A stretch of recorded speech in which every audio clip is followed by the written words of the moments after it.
Have you ever wondered what the best exercises are for growing your chest and where they'd be ranked in a tier list? Well, I'm going to answer that question for you today.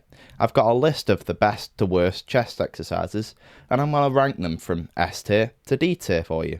So let's get started right away because we've got a lot of items to get through and this is going to be a bit of a longer video.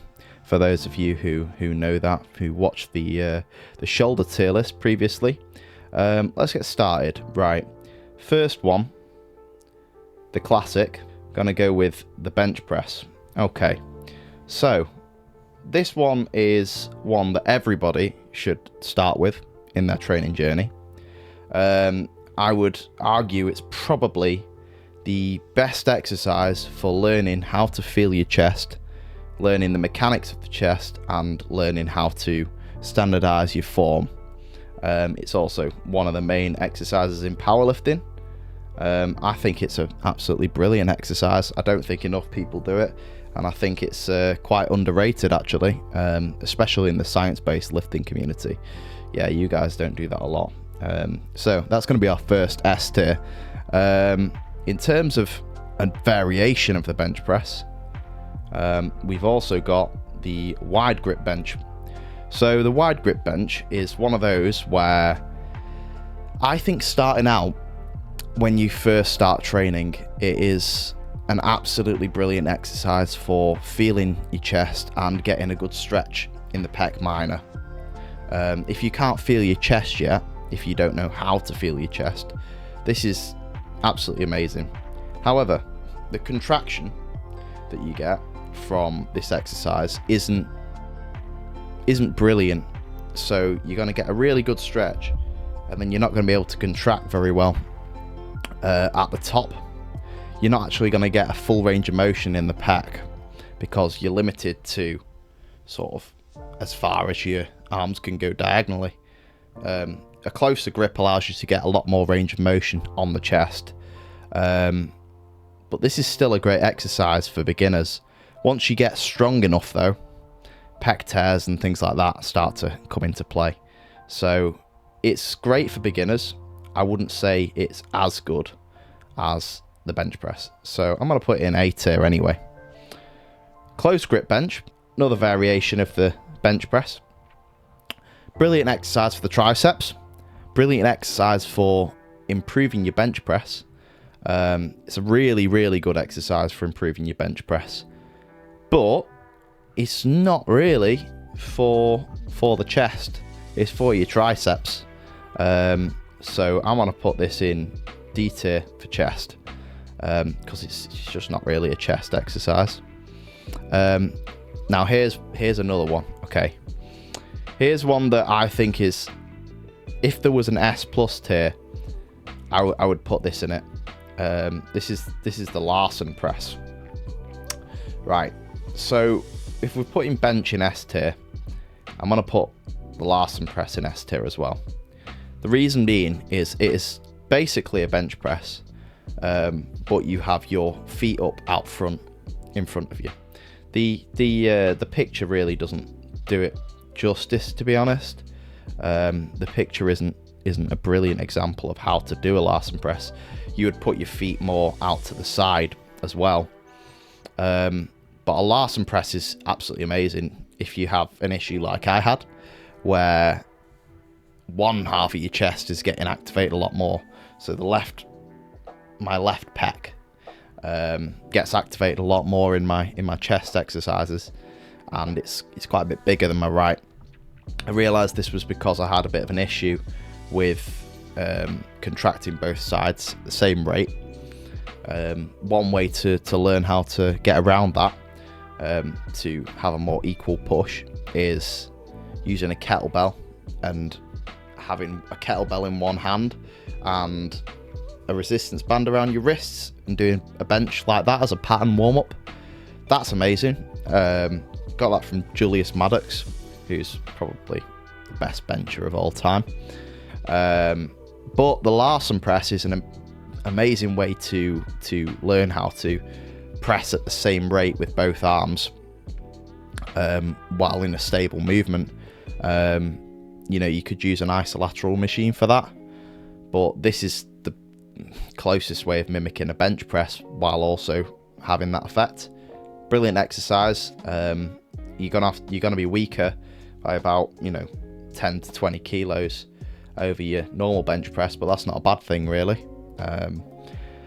So the next sort of flat benching exercise we've got is the machine chest press with a selectorized machine. So this is one where you sort of pressing in an arc downwards with a selectorized machine. This is it's dependent on the machine that you're using. So I wouldn't say this is a great movement on a standard machine. If you've got like a matrix chest press like they have in Pure Gym and a lot of gyms like that, I wouldn't say that they're very good. In fact, I'd say that they're actively bad, because you're gonna max them out very, very easily. I think I could max them out after my first year of training for reps, because the stacks really don't go very, very high. However, if you find a good piece like a hoist chest press, the hoist chest press is one of the best chest machines I've ever used, and it rocks you backwards when you press, puts you in sort of more of a decline position, so that's amazing. But because this is dependent on what kind of machine you're using, I'm gonna put it in C tier. Right, next one. This is one that's kind of been used a lot in the science-based community, which I wouldn't argue is a very good sort of exercise. It's the, what do you call it, a cable, like a cable press. So you're sat in your seat in a bench upright next to a cable stack, and you press forward.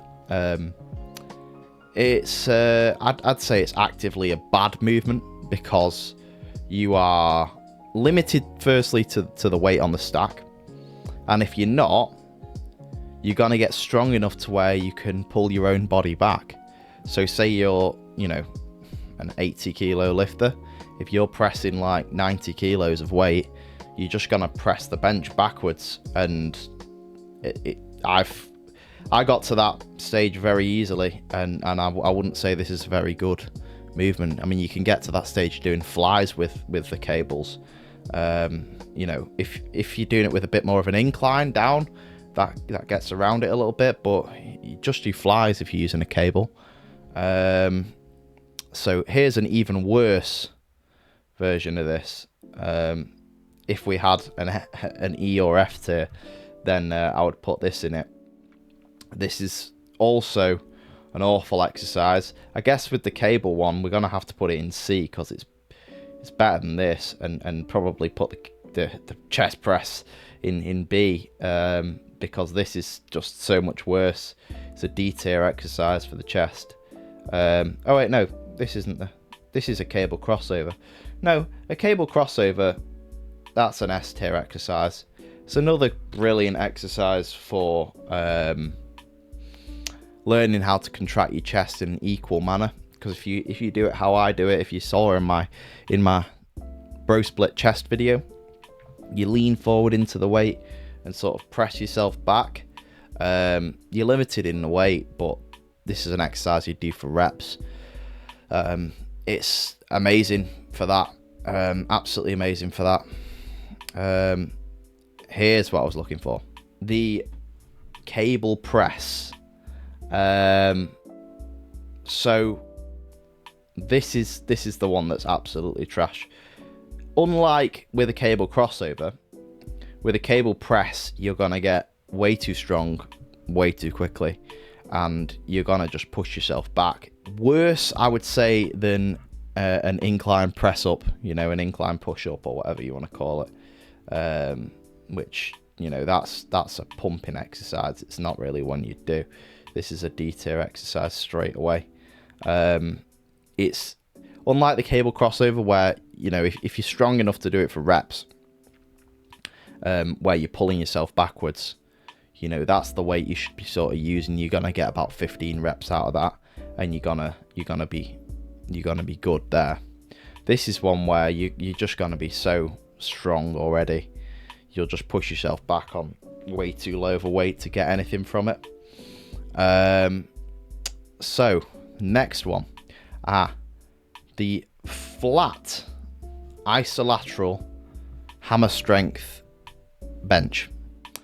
So plate loaded, right? This is one that is amazing. If you get a shoulder injury from benching, or you need sort of a bench press variation that's isolateral, you can press with both sides at once, and the weights are separated, and it's safe and stable. This is the closest you can get to an actual bench press, and I mean it's absolutely brilliant. I will put this machine straight away in S tier. No, let's put it in straight away in S, because I mean that machine, if you've ever used one, you'll know the contraction you get on that is absolutely brilliant. It starts with a really wide grip and goes closer and closer, so you know, in terms of chest contraction, it's probably even better than a bench press, and the weight feels very similar. So if you can bench 3 plates with a bench, you might be able to do maybe 3.5 with this. It's quite similar. You know, some plate loaded pieces you can just do ridiculous amounts, like the hammer strength incline press. Hammer strength incline press, the plate loaded one. I can bench 3 plates, and you know, on that I can bench 5 plates aside easily. So you know, this is one where it's not too dissimilar. Next, flat press. So this is going to be the Smith machine flat bench. If you've only got a Smith machine, it's fine. It's fine press. But I find, you know, with benching, you've got to sort of have that arc to be able to get something from the movement. And the Smith machine, when you're pressing flat, you want that arc to protect your shoulders and get the right contraction from your chest. And if you can't press in an arc, which in a Smith machine you can't because you're limited to pressing in a straight plane of motion, you know, it's just limiting what you can get from it. If you're doing just a wide grip bench, it's a bit more of a straight push, so that's better at least. But I still wouldn't say do this exercise, you know, over a bench press. I'm gonna put it in B tier because it's not brilliant.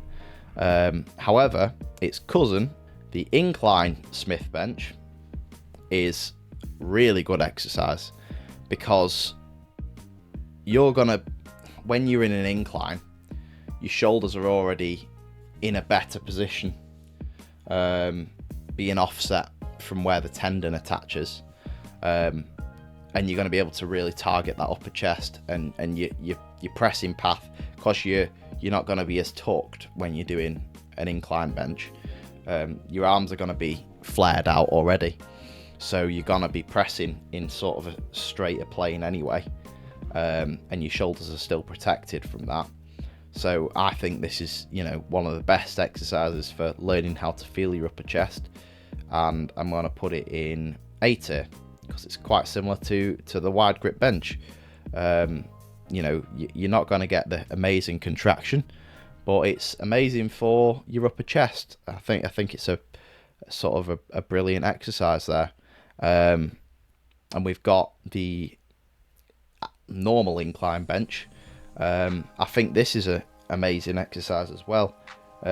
However, what limits this one, and I would say puts it lower than the Smith machine, is these benches usually don't have safeties.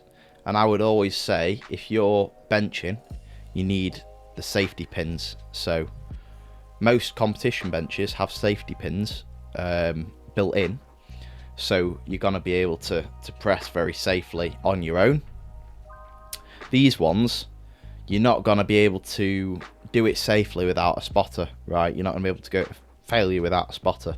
So as an exercise, if you've got a spotter and you can do it properly to failure safely, it's A tier, just like the Smith version. You know, they're not going to be too dissimilar, the Smith version and this. But if you've not got a spotter, I would put it in B tier. I'm going to say if you've got a spotter, because you can always ask somebody in your gym, right? For a home gym, get a Smith machine instead, but gonna put it in A tier anyway. So what have we got here? Right, next one. That's just a bench press. That's just the same one.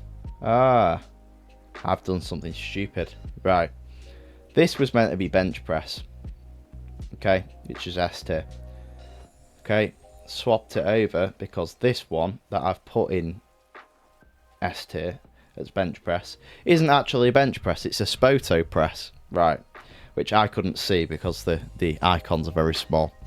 Right, so a Spoto press, what it is it's a competition bench, but you're going to be trying to engage your lats like you would in a competition bench, but instead of going all the way down, what you're going to do is, if you're engaging your lats properly, you should feel your lats stopping you from being able to lower any further. And that's why if you're benching properly, you hit where your lats stop you pressing down further, and then you pull it into your chest, which allows you to spring off your lats. The Spoto press is what teaches you how to do that. So it's the guy called Eric Spoto. I think he benched 725 in competition, which was the world record at the time. Massive guy. And he sort of invented this as a way to teach tightness in the lats. So all you do is you go down to where you feel it's stopping you, where you feel your lats stopping you when you're contracting, when you're building that tension. Feel where they're stopping you, and then stop and pause there, and then press from there. So that's the proper way to do a Spoto press. A lot of people just think it's just a pause a little bit off your chest, like an inch off. No, it's where your lats stop you. So when your lats stop you, that's where you pause, and you do a good 4-second pause and then press up. It's a brilliant exercise for the chest. You will really feel it in your chest because you're getting that dead stop and pausing and then pressing up. And it's a really good exercise for actually teaching the bench press and teaching how to get better at the bench press. But you know, you are missing a little bit of range of motion at the bottom from your bench. It does protect your shoulders a bit more, so this is a great variation to swap the bench out for on one of your accessory days if you're a powerlifter. But I will put this in A tier Spoto press because you are missing that little bit of range of motion. Right, next one. This is gonna be the flat dumbbell bench, straight away in S tier, because it's the same as a bench in that you're flat. You don't have to load the weights yourself. You just pick up the biggest dumbbells you can use. Kick them back very easily. It's gonna be easy to kick them back, and then you can set yourself and keep your form quite easy because you're lying straight back. You can get yourself in your arch. Some gyms have offloading devices for the dumbbells. Absolutely amazing, and this is one that will help you to blow your chest up and blow your bench up. So you can start off quite wide and press in. You can play around with the grip as well. You can go neutral grip, you can go reverse grip. This is just for the supinated grip version that we're talking about right now.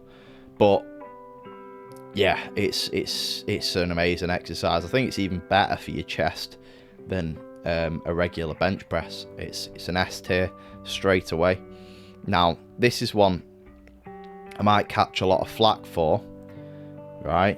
The incline dumbbell bench. Okay, so as an exercise, when done safely, it can be really good. On a low incline, brilliant exercise. If you've got it on, you know, like a 20-degree incline, even a 10-degree, not very dissimilar to a regular dumbbell bench, but it just biases the upper chest a little bit. So that, when it's done like that, amazing, right? When people get to 30-degree inclines and higher, in my opinion, I don't think this is a very good exercise. The reason why, right? When you do a shoulder press and you sat right upright and you've got your dumbbells side to side, when you're doing a dumbbell shoulder press, you're pressing straight up. Your spine's stacked, so it's quite stable.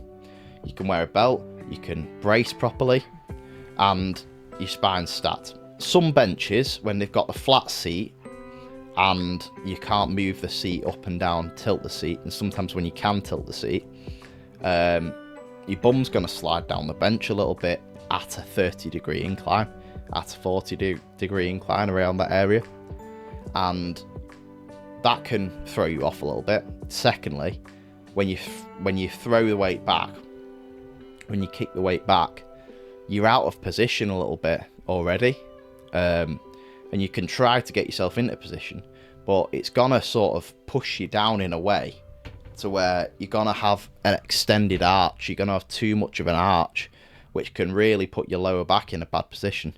If you try and press from there when you've not got a flat back, when you're on an incline bench, if you think about it, the weight's pushing down at a sort of force vector to at like 45 degrees to where your spine is, so you're getting around half the weight of what you're pressing pushing down onto your spine, because it's not pressing straight flat back just into your scapula. You're not locked in.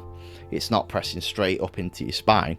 It's pressing at a shearing force angle, so that can be quite bad for your lower back. And I've got to the point where I can do incline presses with 50-kilo dumbbells, and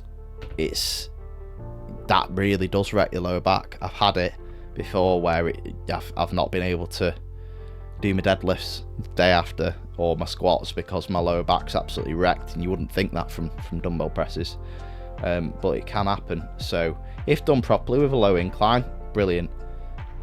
Too high of an incline, not so good, so I'm going to put it in B tier. The next one we've got the decline bench, right? So decline bench is brilliant for feeling your chest, and it's really good for when you're having issues with your shoulder. So if you're having any kind of shoulder issues, this is going to mimic an arch.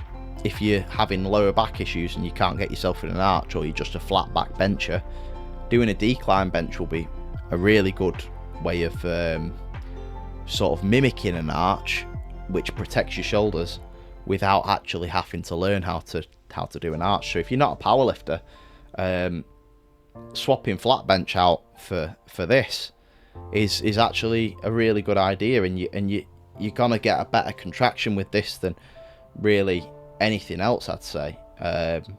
So I'm gonna put this in A tier. It's one of those variations that's similar to a wide grip bench. You don't want it to be your primary movement all the time.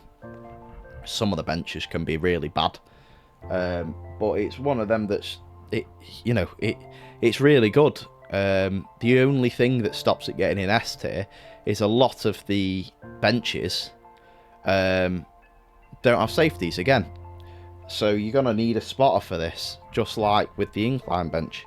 That's the issue with it, and this is even worse than the incline bench for that, because the incline bench you can roll it down to your hips and hip thrust it up.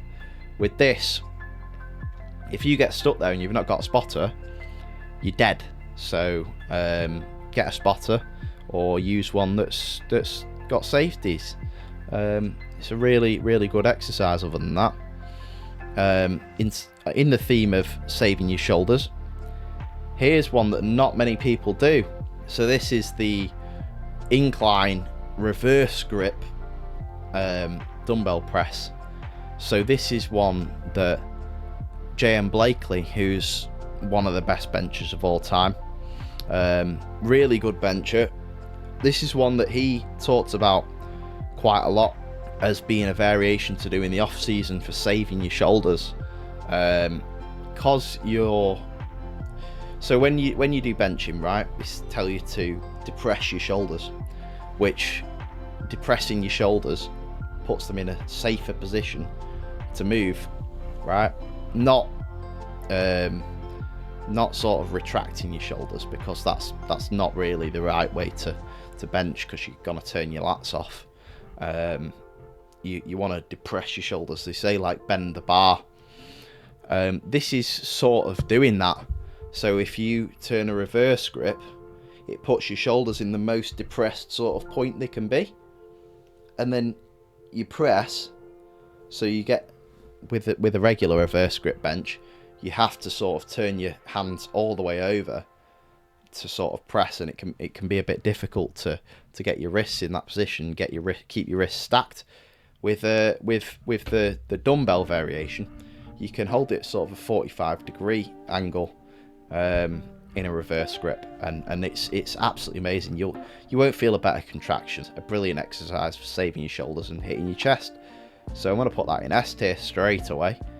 Now, the next one we've got, right, the barrel press or neutral grip dumbbell press. This is another one that's like an amazing exercise for your shoulders. This is one where the way I like to say is a neutral grip dumbbell press, you're pressing sort of down with your elbows tucked.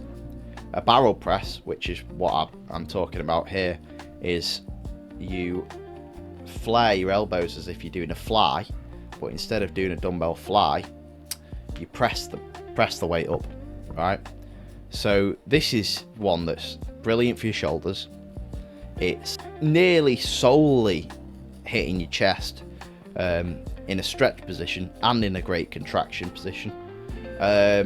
It's like a better fly, and what you'll find is if you get heavy enough with dumbbell flies, it's gonna turn into a barrel press, because once you get to sort of 25-30 kilos and up with flies, trying to do them the traditional way, there's going to be so much tension on your pec minor, so much tension on that tendon, that you're going to find yourself sort of bending your elbows anyway as you go out, and it turns into a barrel press then. So I'd say this absolutely S tier exercise.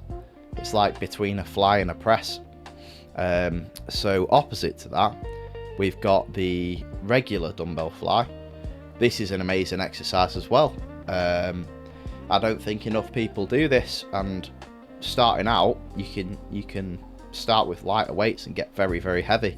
I'd say this should be your primary pec isolation exercise until you get strong enough and adept enough at feeling your chest to where you can use a pec deck or something like that. Yeah, I think this is a brilliant exercise. I think the only thing that holds it back is once you get strong enough, it turns into a barrel press and it's not really a fly anymore. So A tier for that one. The decline fly. This is one of those it's sort of the same as a flat fly, but it kind of feels a little bit weird. I think that the decline press is better. It's difficult. I mean, you feel a good contraction, but it's not. It's just a bit awkward to get into that. It feels amazing, but you can't use super heavy weights just because of that decline position. I'll put that in beat. Now, worse than that is the decline dumbbell press. So although we put the decline bench in A tier because it's amazing and you've got a rack, the decline dumbbell bench, you're gonna be stronger than your regular dumbbell bench in this, right? You're gonna be a lot stronger. You're gonna be able to use more weight, but you can't kick back because your legs are under a roller to stop you from sliding down the bench, you can't kick back, so you can't kick the dumbbells back, which puts your shoulders in a very, very, very dangerous position kicking back without your legs. And I don't think you should do this exercise. I really don't, because it could hurt you. I'm going to put that in D tier, unless you have one of those unloading devices like I was talking about before. So the next one we're going to go with is the incline dumbbell fly. So the incline dumbbell fly is probably one of the only ways of doing a pec isolation with an incline. Most pec deck machines are just flat. You can do another exercise that I'm going to show, but I think this is is an S tier exercise, because it doesn't have the same issues of the dumbbell bench, the incline dumbbell bench, as you're gonna start sliding down the bench because of the weight. I mean, it might if you get strong enough, but if you're getting that strong anyway, then you're golden. You're all right.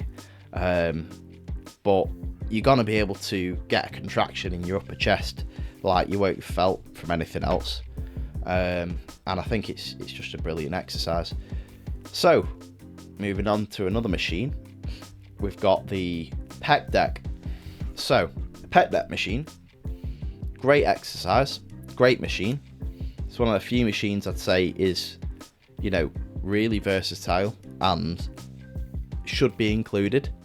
But the issue with this is a lot of machines, the weight stack doesn't go heavy enough, so you're going to be able to max it out. It's a great feeling movement, and it's a great option for an isolation, but the weight stack's going to limit you quite a bit. I'm going to put this in B tier. Now, if you want a better version of this, or the best version you can get, I've included a special piece here. I've included a few of this company. You might know who it is already, because I absolutely glaze them all the time. It's the Prime pec deck. So this is quite a different piece, to the point where I've put it in, I'm going to put it in a different rank than the regular pec deck. So it's got thicker handles, which if you've ever done a pec deck with thicker handles or open palms, you'll get a better contraction in your chest with that. But I think this is a really, really good version of the movement, where you can change the force curve on it as well. So you can make it heavier at the bottom, so it's absolutely immovable at the bottom, and then you get past and it's lighter. Or you can make it heavy at the top, or you can make it heavier in the middle, or somewhere in between. I think there's 5 different force curves you can use, which is something you can't do with many pieces. Only Prime kit you can do that with, or sort of knockoffs. So I think this is I think it's the ultimate sort of pec isolation you can get, really. I use this in all of my programs because my gym has one, and I think it's just, I don't do any other kind of flies now.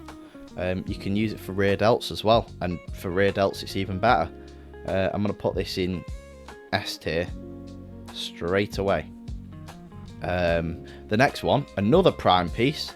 So it's the same, you can change the force curve, but this is a plate loaded version. You will never ever be able to get strong enough to where you can max this machine out. So Jordan Peters, probably the strongest bodybuilder in the world right now, strongest British bodybuilder as well. He's not a brilliant bodybuilder. He'll probably tell you that himself, but he's incredibly strong and incredibly intense, and he's probably got one of the best training philosophies out of any enhanced bodybuilders in the world. Very clever guy. He uses a lot of Prime kit. He can't max that out, so you're not going to be able to as a natural lifter, right? You know, the most I've ever got was 3 plates per side, and that's really heavy. That's really heavy for this piece of kit. You know, you can change where you put the weights. So if you put, say, the weights in the middle, it's going to be heaviest at the middle part. It's going to be a sort of an equal force curve. At the top, it's going to be heaviest at the bottom, and at the bottom, it's going to be heaviest in the contraction. So when I first hit a 140 kilo bench, 3-plate bench, this machine is how I did it. I actually didn't bench much. I used this as my main exercise. So what I did was I would do 2 sets with it heaviest at the bottom, and then 2 sets with it heaviest at the top. And I think it's probably the best machine you can use to work the lockout. I've never tried a flat version. I'm sure it's incredible for the bench, but I have used the incline version, and it's my favourite chest piece in the gym. Probably my favourite chest piece in the world. So that's S tier straight away. Now another version is a hammer strength incline chest press. The hammer strength incline chest press. So I have a love-hate one with this, because there's some amazing things you can do with it, but it's one of them where your shoulders can get a little bit overused with it. I think it's a brilliant piece of kit. I think it's hard to max out. I've got to 5 plates a side with it. I think it can hold like 8, probably 7, and with it not falling off. But what you do is you can press isolaterally with this, so it's a brilliant piece of kit for equalising your pec muscles, and making sure one side's not stronger than the other. But the other thing you can do is you can do unilateral pressing with this. So not many pieces of kit you can do that with. You can try and sort of get an extra contraction with this by going side on with it and holding the machine on one hand, or holding your chest and pressing across your chest like that, and you can get a deeper contraction than you can with any other piece of kit. And that's probably the only machine you can do that with. I've tried it with others and you can't. I got that from Phil Heath, and it's a really good exercise for getting an extra bit of contraction, and you can really feel and I know they used to say you can't bias points of your chest, but we found out that you actually can now. You can bias different points of the muscle fibers. So this is one that you can really feel it in your inner chest. So not many people press unilaterally. Not many people have ever felt that pressing across your chest. This is one way you can do that if you sit side on, and I think that's a brilliant feeling and very different to anything else. So I'm going to put it in A tier. The only issue with that is you can't go very heavy with it. It's just one for being able to actually feel and contract that part of your chest, which I believe in and think that's amazing. The low to high cable crossover. This is like a normal cable crossover, but you're starting at the bottom and pressing quite high. This is going to be one for the upper chest. I think it's a good movement, but you can kind of turn it into a bit of a bicep movement if you're doing it wrong, and you can't go super heavy with it, or you're going to knock yourself over. I've never really liked this in my program. I've done it, but I've never felt a great chest contraction with it, and I don't think you can go very heavy with it either. So I'm going to put this in B tier.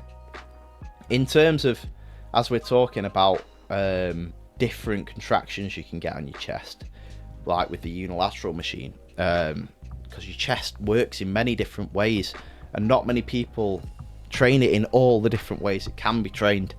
The chest also has a bit of a function with pulling your arms down. So if you're lying back, when you pull your arms down, it's mainly lats, but you can feel a bit of a press and contraction in your chest as you bring your arm down. If you try and do that now, pull your arm down while keeping your arms close, you'll feel your chest contract in a bit of a weird way. You'll feel it sort of a lot in your upper chest and in the middle. And what kind of movement is that? Well, it's a dumbbell pullover. So if you've seen any of my back videos, you'll know I love pullovers, and I think they're an amazing lat exercise. They're also a good chest exercise. A lot of old-timey bodybuilders used to do this for the chest.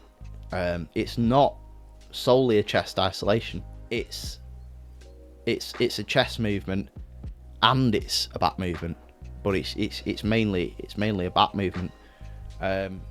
However, you will feel this in your chest, and it's a bit different. So for that reason, I'm going to put it in B tier. It's just another little extra one you can add in as a finisher to feel your chest a bit more. All right then. So this is the final tier list. We've gone through a lot of exercises. I don't think it's every single exercise, because I'd be here all day if I did every exercise. I think we've already been doing this for like 40 minutes or something. So I don't want to stay here all day. But if you form a program, what I'm trying to get from this and say is if you form a program with some of these exercises, from the S tier, A tier, and even B tier, it's gonna be a solid program. You should throw in a good mix of these and don't let your program stagnate. You know, if you should try and every program, unless you're specialising, is hit your chest from every angle that you can. And you should have a flat angle press, or a flat angle movement, an incline movement, and a decline movement, and that should be a mix of, as I say in my volume sort of video and in my beginner mistakes videos, it should be a mix of compound and isolation. You should have around two compounds and one isolation for your program per workout or per week. So you've got a good mix there. You can mix it up, and you could say have, you know, Larson presses for your flat exercise. You could have your incline dumbbell flies for your incline movement and for your isolation movement, and then as sort of an extra press, maybe you do a dumbbell bench, a flat dumbbell bench or something on a different day. You know, you've got everything you need there, but you've got a good mix, and you can change up the angles, and you can change up where you're sort of hitting. You can even change up force curves if you've got prime equipment, and that's a lot of variety that you can hit in your program. So what I'm trying to say is, every 3 months or so, you don't have to change your program. You don't have to change the amount of volume you're doing or your split, but you can swap out an exercise. Say if I've been doing flat benches as my main mover for ages, right? Shoulders are getting a little bit tired. I might switch it to flat reverse grip benches for 3 months, or I might do an 8-week block. But you don't have to change your entire program. You can pick and choose these exercises and just swap something out just to change a slight bit of an angle, and I think that's actually quite a good thing to do, and it can be very beneficial with your program. So thank you for watching. I hope you've got something from this video. It's a long video. It's not as long as my shoulder tier list was, but I hope you got something from it. I hope you enjoyed. Leave a like and subscribe, and follow, you know, for my my tips content, or my forgotten bodybuilding content, my history content, or my shorts. This is a bit more of an ad-lib video. It's not scripted, just a bit more of a chill out session. So I hope you enjoyed the video, and that's an average worker tuning out.